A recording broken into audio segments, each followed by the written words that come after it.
कार्य समर्थ ऊर्जा।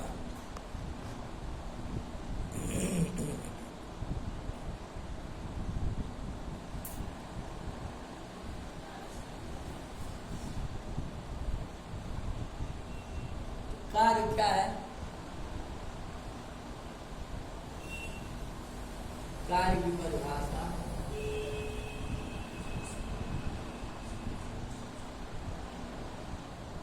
बताइए।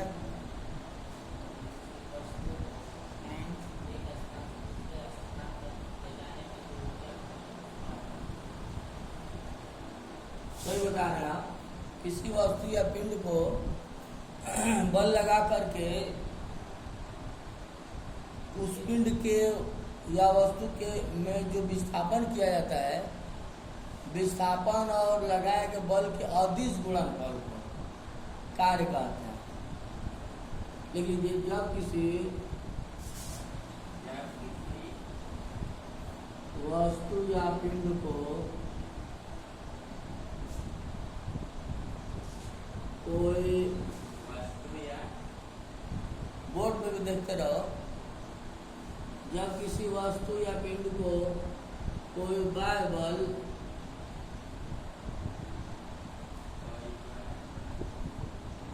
लगाकर उस वस्तु या पिंड में कोई विस्थापन किया जाता है,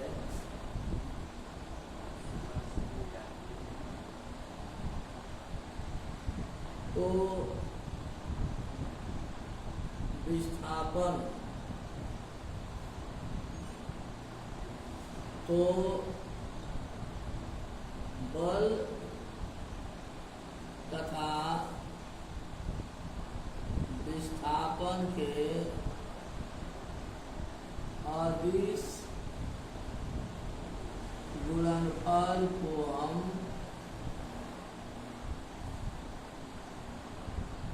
कार्य कहते हैं।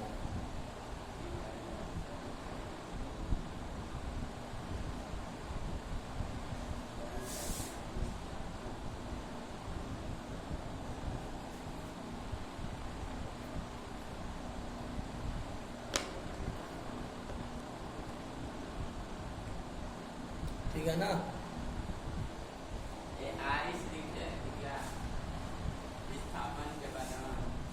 अदिश गुणनफल को हम कार्य करते हैं। सुनो भी है, लिखो भी, एक ही बात बार बार रिपीट मत करो।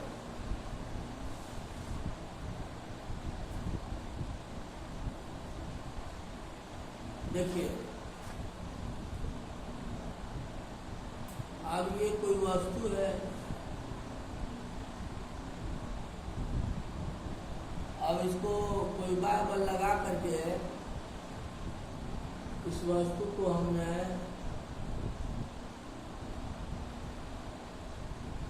यहाँ पे रख दिया है।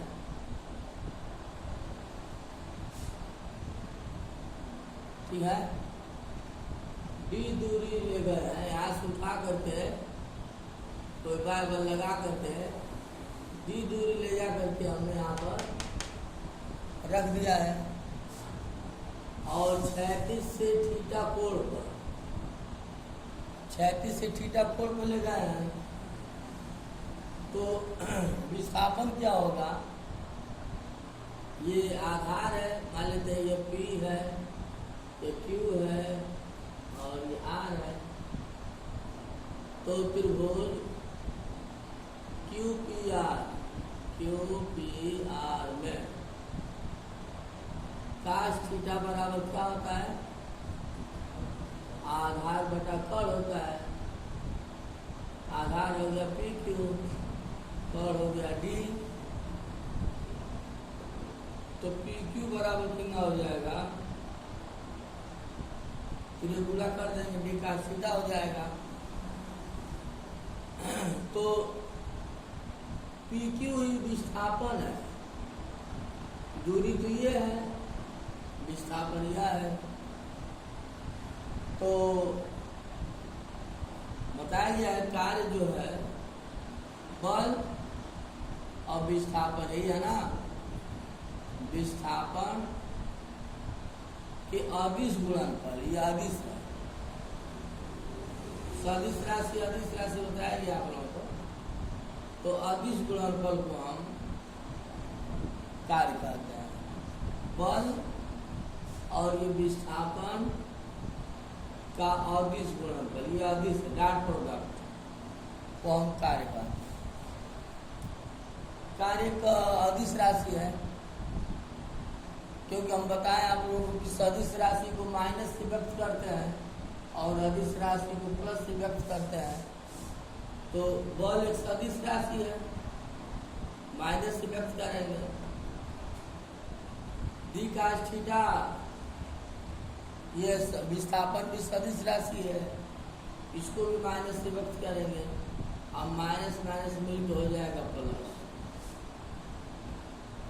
अतः कार्य जो होता है, ये प्लस आया है ना, प्लस का मतलब अदिश राशि है, कार्य हो जाएगा अदिश राशि।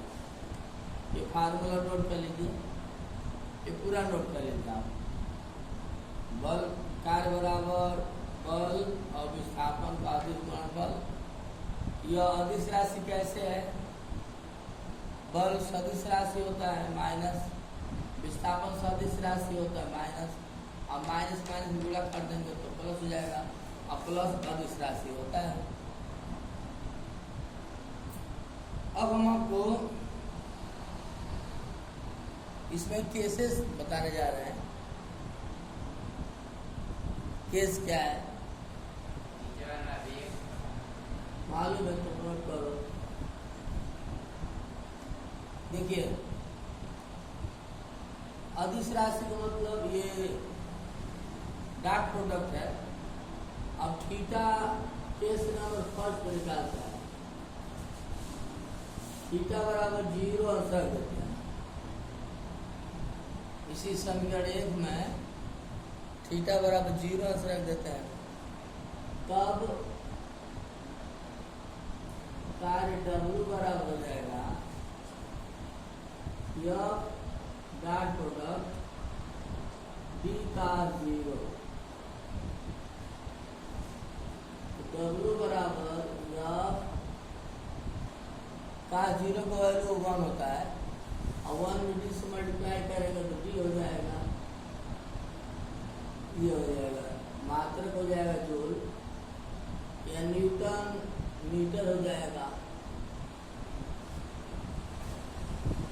किस पद्धति में जूल होता है, या न्यूटन मीटर होता है, या किलोग्राम मीटर प्रति सेकेंड स्क्वायर, ये इसका मात्रक हो जाएगा। किलोग्राम मीटर स्क्वायर प्रति सेकेंड स्क्वायर, ठीक ना। ये किस पद्धति में मात्रक हो जाएगा, किलोग्राम मीटर स्क्वायर प्रति सेकेंड स्क्वायर। सीजीएस पद्धति में हो जाएगा ग्राम सेंटीमीटर स्क्वायर प्रति सेकेंड स्क्वायर। और सीजीएस पद्धति में अर्ग होता है, इसी एमटीएस पद्धति में जूल होता है ना, कार्य मात्र जूल। सीजीएस पद्धति में क्या होता है, अर्ग होता है। तो ये तो एमटीएस पद्धति में है, ये भी एमटीएस पद्धति में है। सीजीएस पद्धति में अर्ग होता है या ग्राम सेंटीमीटर स्क्वायर प्रति सेकेंड स्क्वायर, ये सीजीएस पद्धति में है, ये भी सीजीएस पद्धति में है। या यहाँ से बोल सकते हैं न्यूटन मीटर, ये हम किस पद्धति में। अब यहाँ पर नोट कर लीजिए,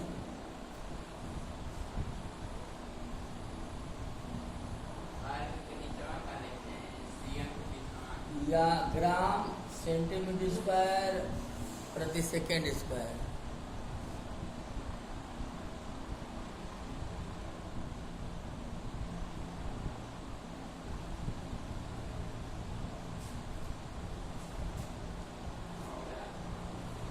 अब जो है इसका केस नंबर 2 पे बात करते हैं।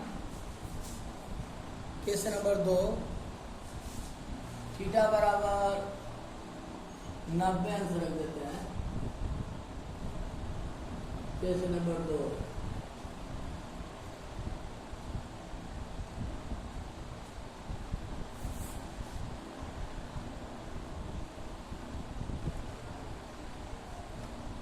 Case number 2, W equal to F dot D 590 हो जाएगा। 590 को वैल्यू 0 होता है, तो इस स्थिति में कार्य क्या हो जाएगा? 0 हो जाएगा।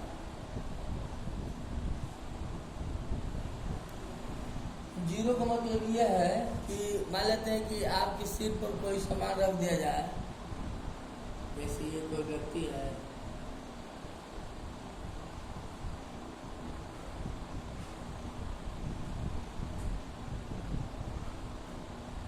और ये कोई सामान है ना,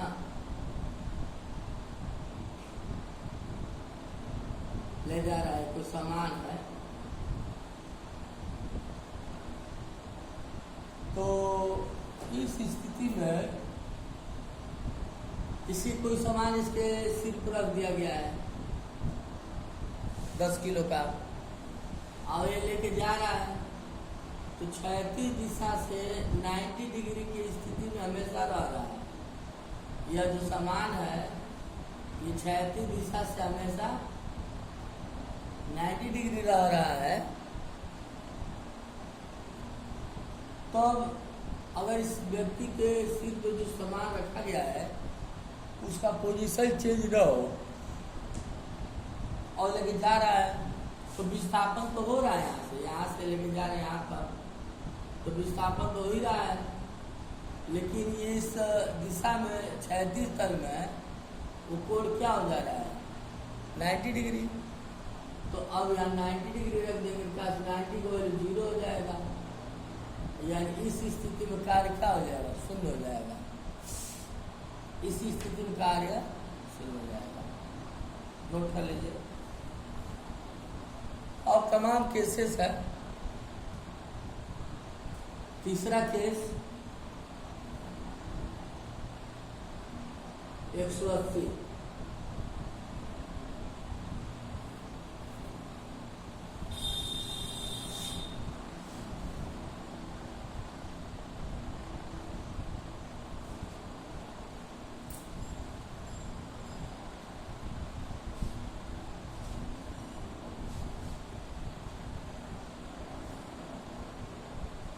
हो गया।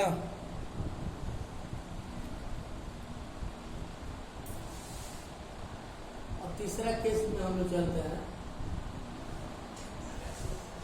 ये थीटा बराबर 180 अंश रख दिया जाए, तो W equal to F dot D का 180 हो जाएगा।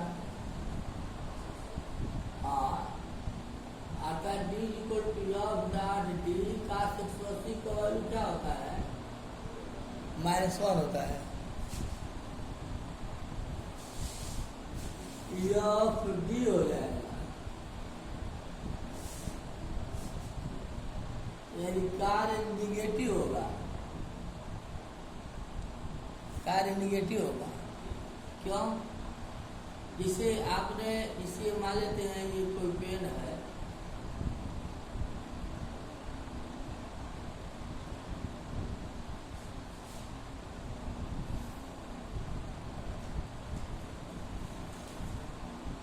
और ये पेन है, जो इसको ऊपर वाले पॉइंट को जब इसको हम लोग दबाते हैं तो थोड़ा दब के नीचे तो आता है, और जो छोड़ते हैं तो पूरा किधर जाता है? ऊपर जाता है ना। तो सिस्टम पे हमने कार्य किया, और फिर सिस्टम पे हमने कार्य नीचे की तरफ किया है, लेकिन सिस्टम पुनः ऊपर की तरफ काम किया है, जिस स्प्रिंग हुआ। तो निगेटिव क्या बता रहा है कि कार्य हम नहीं कर रहा है, सिस्टम कर रहा है, निकाय कर रहा है। अगर कार्य निकाय करेगा तो माइनस में होगा, और कार्य आप करेंगे तो क्या होगा, प्लस में होगा। यानी जब कार्य अगर माइनस में आता है तो हम समझ लेंगे कि निकाय स्वयं कार्य कर रहा है।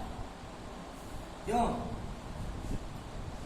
तमाम केसेस हैं, 180 पे, 270 पे, 360 पे निकालते जाएंगे।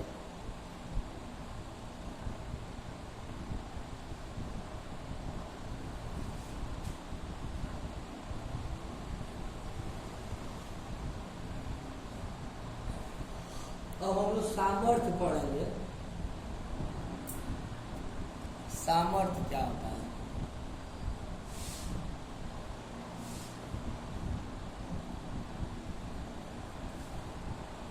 सामर्थ्य, जिसको हम लोग पावर कहते हैं, पावर। पावर का मतलब शक्ति। शक्ति और कार्य में बस एक ही चीज अंतर है, समय का। जैसे मान लीजिए कोई लड़का शक्तिशाली है, एक मिनट 60 सेकंड में छत पर 100 ईंटा चढ़ाता है 1 मिनट में। और कोई लड़का शक्तिशाली नहीं है तो 1 मिनट में 50 ईंटा चढ़ाता है छत पर। तो समय की जहाँ बाउंडेशन होता है वो क्या होता है, उससे हम लोग सामर्थ्य कहते हैं। और जहाँ समय का बाउंडेशन नहीं होता है वहाँ पर उसे हम कार्य कहते हैं। समझ में आ गई बात? तो लिख लीजिए परिभाषा। एकांत समय में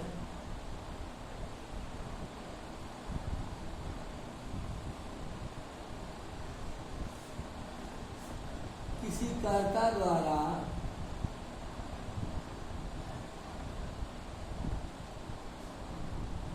जो कार्य किया जाता है उसे हम सामर्थ्य पाते हैं। सामर्थ्य को हम लोग P से प्रदर्शित करते हैं। P बराबर W/T। ये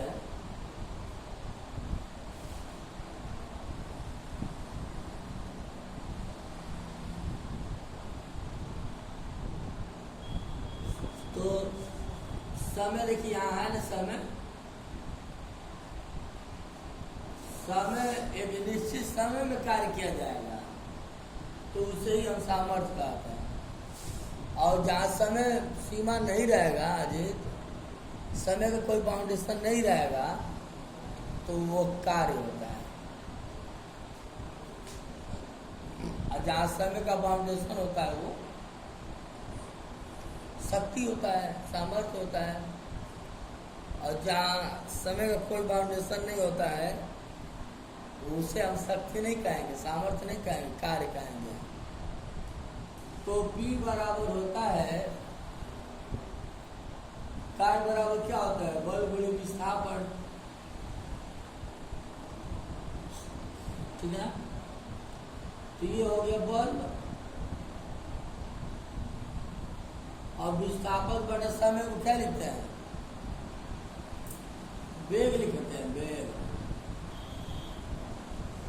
विस्थापन बटे समय को हम वेग कहते हैं और दूरी बटे समय को चाल कहते हैं। ठीक है ना? तो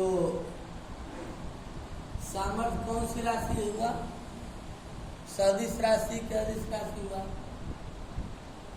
इसका मात्रक हो जाए जूल प्रति सेकेंड।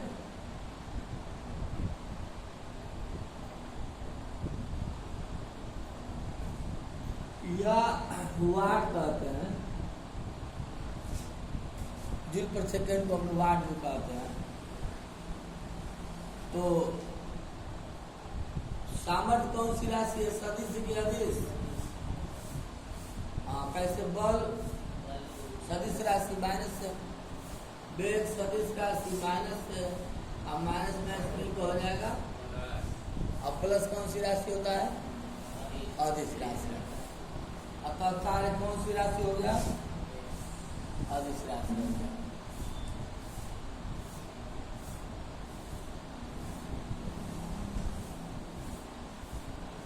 नोट कर लीजिए।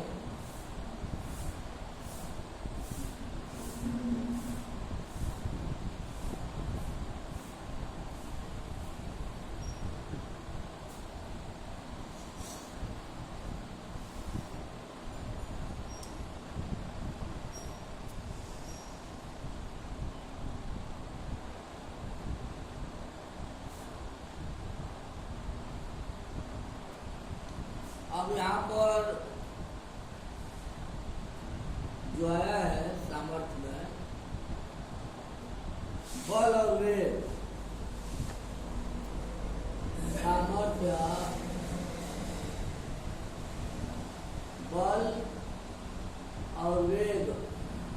आप सामर्थ्य का परिभाषा ये भी दे सकते हैं, जब किसी वस्तु पर कोई बल लगा करके उस वस्तु या पिंड के वेग में परिवर्तन कर दिया जाता है, उस वस्तु या पिंड में वेग ला दिया जाता है, त्वरित कर दिया जाता है, गति दे दिया जाता है, तो बल और वेग के अदिश गुणनफल को हम सामर्थ्य कहते हैं। बल और वेग के अदिश गुणनफल को हम, जैसे कार्य किसे कहते हैं? बल और विस्थापन के अदिश गुणनफल को कार्य कहते हैं। सामर्थ्य किसे कहते हैं? बल और वेग के। समझना की बात। तो अब इसमें 1 वाट बराबर जूल पर सेकंड बताया गया है, और 1 किलोवाट बराबर क्या होता है? किलोवाट 1000 वाट होता है। 1 किलोवाट बराबर 1000 वाट, और 1 मेगावाट बराबर क्या होता है? 10⁶ वाट होता है ना। और 1 हार्स पावर बराबर क्या होता है? 746 वाट होता है। क्यों? 1 हार्स पावर बराबर 1 शक्ति बराबर कितना होता है? 746 वाट होता है। और 1 किलोवाट घंटा बराबर क्या होता है?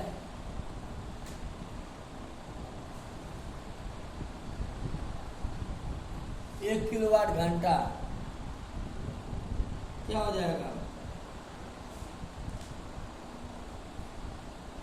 1 किलोवाट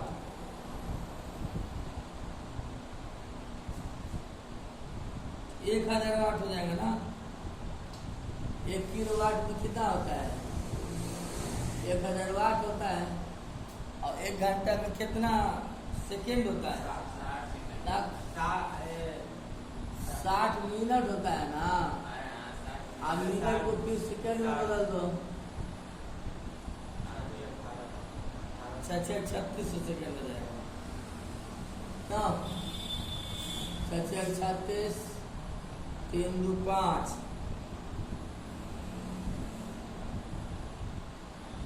ये क्या हो जाएगा?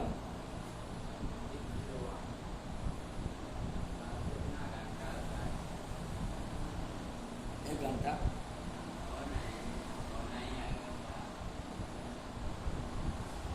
एक किलोवाट बराबर 1000 वाट होता है ना। 1 घंटा में कितना होता है? 60 मिनट होता है। आप फिर 60 से गुणा कर दो, सेकेंड में हो गया। अब 36 36 हो गया, और 3 और 2 5 हो जाएगा यहाँ पर। अब आप यहाँ पर 10 से गुणा कर दो, 10 से भाग कर दो, तो 3.6 10 घात कितना हो जाएगा? 6।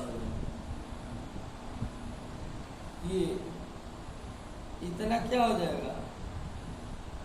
1 किलोवाट घंटा में इतना जूल होगा।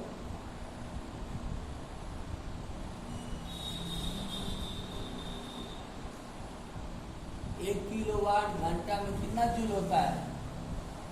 3.6 10 घाते 6।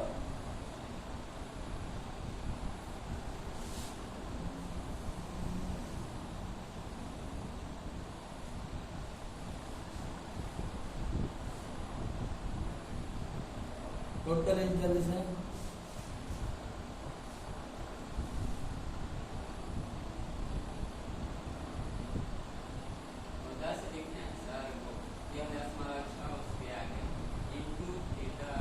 दस के पावर 6।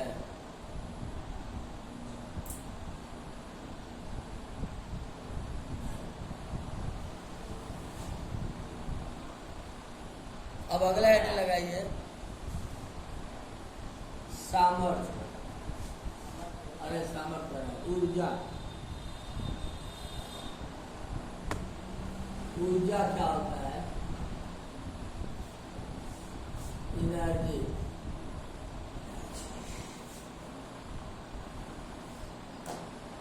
ऊर्जा क्या होता है?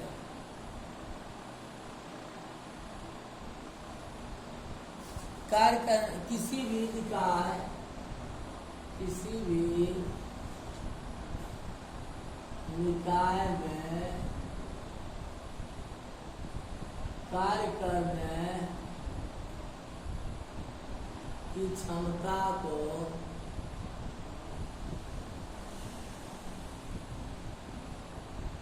ऊर्जा कहते हैं। किसी भी निकाय में कार्य करने की क्षमता को हम ऊर्जा कहते हैं। क्यों जी? अब जैसे मान लेते हैं किसी भी वस्तु, और ऊर्जा कितने प्रकार की होती है? गतिज ऊर्जा, काइनेटिक एनर्जी, और दूसरा स्थितिज पोटेंशियल एनर्जी। ना क्षैतिज ऊर्जा नहीं होता है, बहुत ऊर्जा होता है। अब सबको बताएंगे, लेकिन पहले आप मुख्य रूप से 2 ऊर्जा होता है, गतिज ऊर्जा और स्थितिज ऊर्जा। काइनेटिक एनर्जी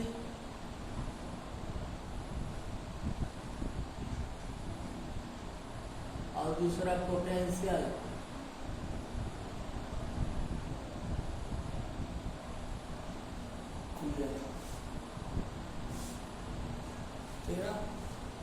ऊर्जा 2 ही प्रकार की होती है। जैसे कोई भी वस्तु है तो वो किसी भी वस्तु, किसी भी निकाय में, चाहे किसी भी वस्तु या किसी पिंड में कार्य करने की क्षमता को ही हम ऊर्जा कहते हैं। ऊर्जा 2 प्रकार से होता है, गतिज ऊर्जा और स्थितिज ऊर्जा। तो कार्य करने की क्षमता के बारे में थोड़ा सा हम लोग बात करते हैं। देखिए, ये जैसे मान लेते हैं कि हम किसी गेंद को यहाँ से पकड़ के हम यहाँ तक ला रहे हैं, यहाँ से उठाकर हमने कहाँ तक लाया?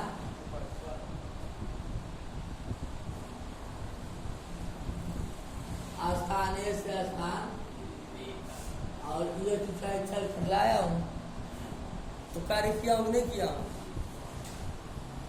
हमने किया। और भाई कोई भारी गोलाकार वस्तु है, इसको पकड़ कर हम जैसे जैसे ऊपर ले जाएंगे तो कार्य करेंगे नहीं करेंगे? तो कितना करेंगे बताओ? बल और विस्थापन इतने नहीं कार्य करेंगे, तो बल कितना होगा? इसका भार mg होगा ना। जब यह गेंद जो है पृथ्वी पर है, पृथ्वी तल है, जब ये पृथ्वी तल पर है तो इसका भार कितना mg है। अब भार भी एक प्रकार से क्या होता है, बल ही होता है। भार को हम लोग क्या कहते हैं, बल कहते हैं। विस्थापन कितना हुआ, यहाँ से जब ले गए यहाँ पर तो यही दूरी भी हुआ और यही विस्थापन भी हुआ। तो अब कार्य बराबर क्या हो जाएगा, mgh। ये तो कर्ता ने किया है। अब जहाँ यहाँ से छोड़ेंगे और फिर से वो यहीं पर आ जाएगा। क्यों, यही किया गया कार्य किस में बदल जाएगा, स्थिति ऊर्जा में बदल जाएगा। ये माइनस क्या बता रहा है कि वह निकाय स्वयं कार्य कर रहा है। समझा के बात। अब हम लोग गतिज ऊर्जा और स्थितिज ऊर्जा और ऊर्जा संरक्षण के नियम, चलो एक स्थिति ऊर्जा बता दिया हूँ, 2 मिनट और देख लीजिए, समझ लीजिए। ये तो स्थिति ऊर्जा हो गया, क्योंकि